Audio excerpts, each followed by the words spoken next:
Displacement maps use grayscale images to add detail to three-dimensional surfaces.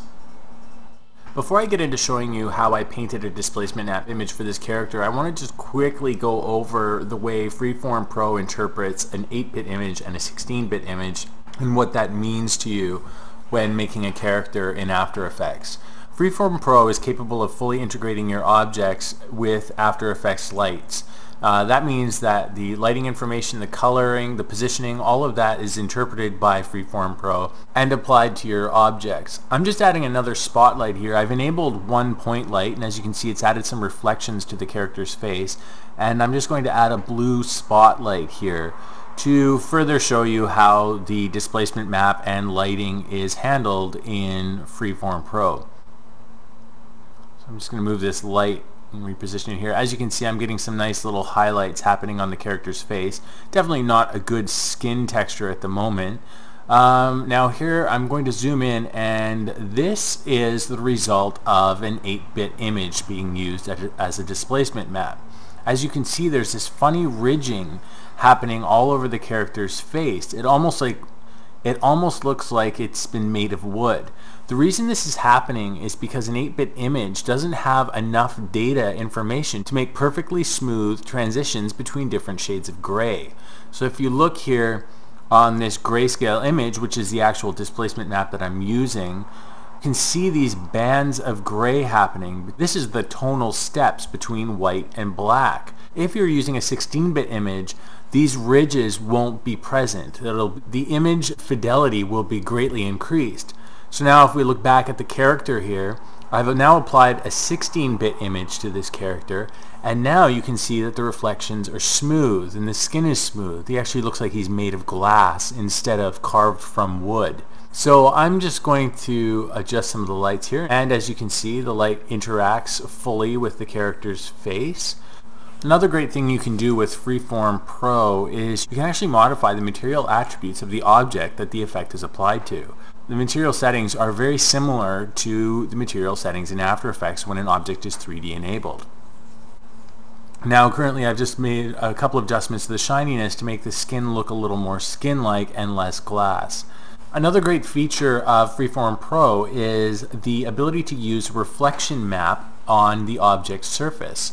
So this reflection map can actually be pulled from a layer within the composition. I don't currently have any special objects that I can use or layers for it, so I'm just going to grab a layer that I already have. So maybe I'll just grab this little hair layer right here, and I'll enable that to use that as a reflection map. So right now you can see some very strange results happening here. I might actually change this to a cube map. Cubic mapping is more akin, works a little bit better if you're using images that aren't stretched spherically. There are images online that are actually designed for spherical mapping. This is just an image of his hair being reflected on his face. It's being used as a reflection map.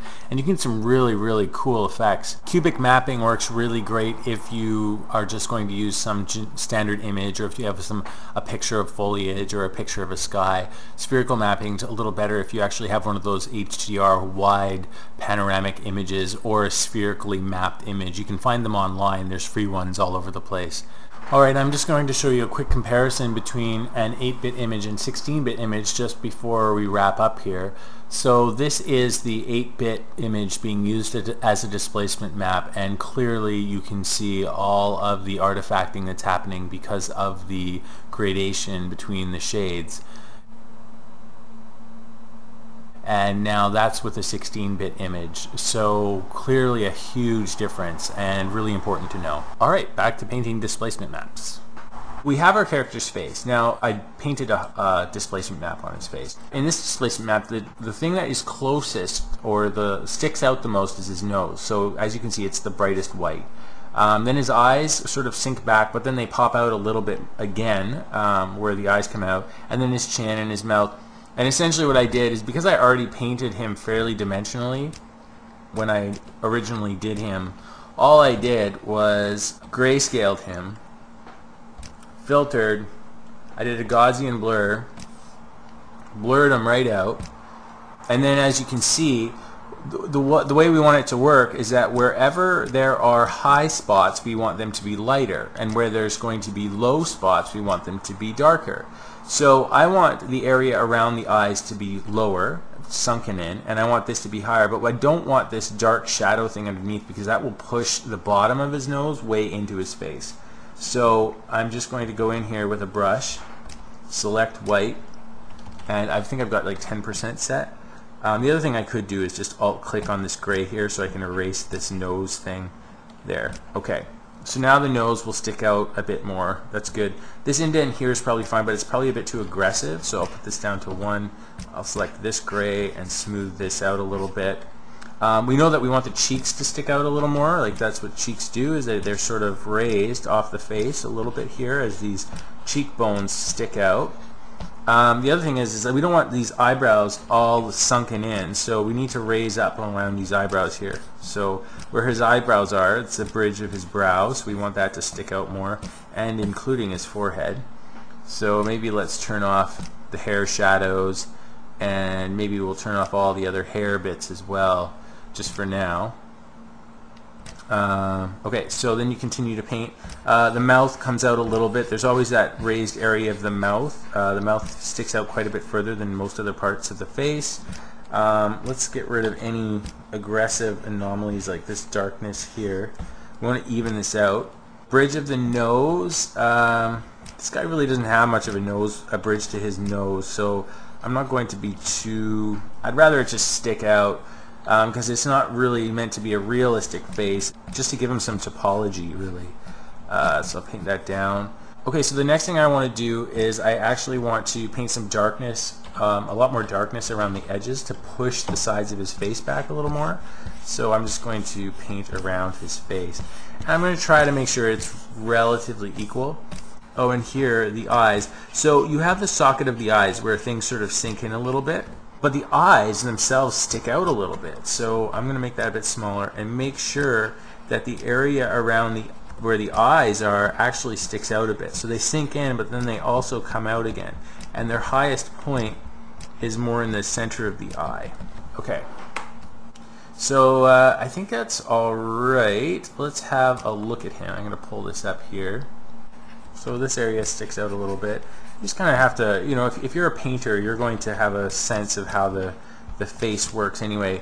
And you can take your painted face and, you know, just drop the opacity of this layer down a little bit to have a look. You could just do a multiply and you can see how it might be shaping the face a little bit, which is good. You know, you're just imagining your high parts being lighter and your lower parts being darker. And I think this kind of captures that. Okay, so the next thing I want to do is I'm going to just quickly create a folder, put this layer in and this in here, because I want to duplicate this out because we have a bit of this soft edge happening here. And I don't really want that, and I want the behind the head to be quite dark. Oh, I might have blurred the actual map itself. So if you're dumb like me and you accidentally blurred the actual opacity map, just control click on the original face and delete this mask, layer mask, and apply a new one, and that'll sharpen that edge right up. Awesome.